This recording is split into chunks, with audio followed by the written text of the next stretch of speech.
The phone call happened at 11:30 on a Wednesday night, which was precisely the kind of hour her father preferred for conversations. He knew she'd resist. Ryan was sitting cross-legged on her apartment floor, surrounded by case study printouts and a mug of black tea gone cold.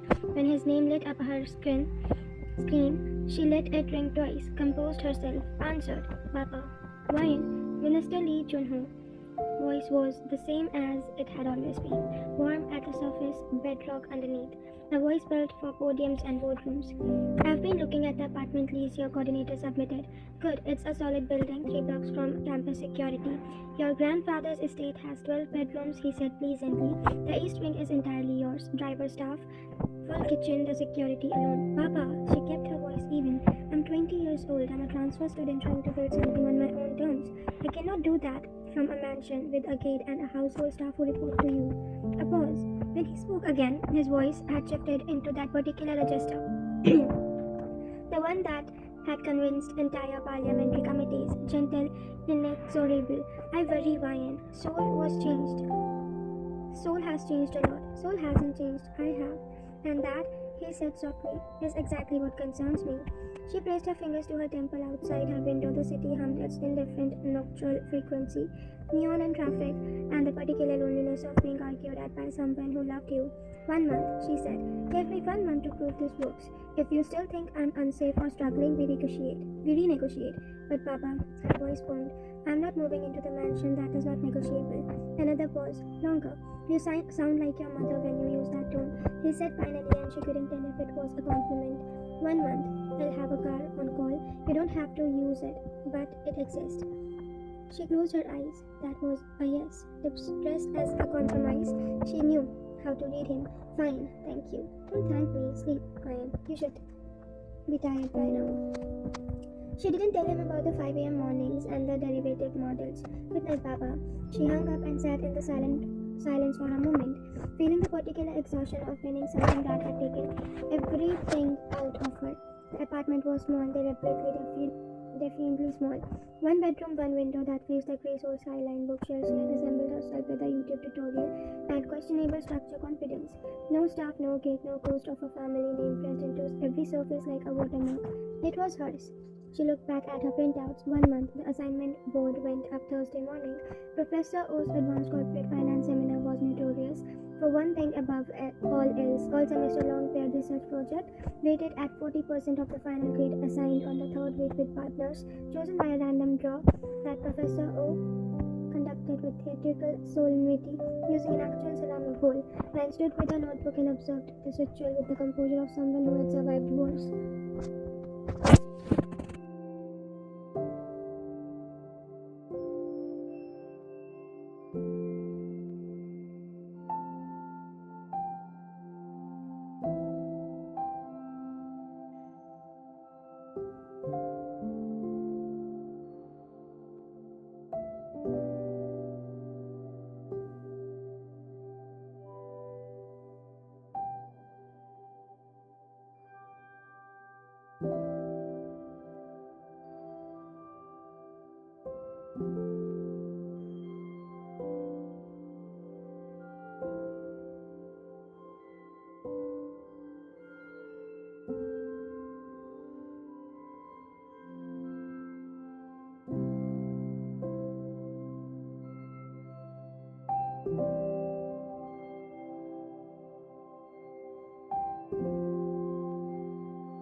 you.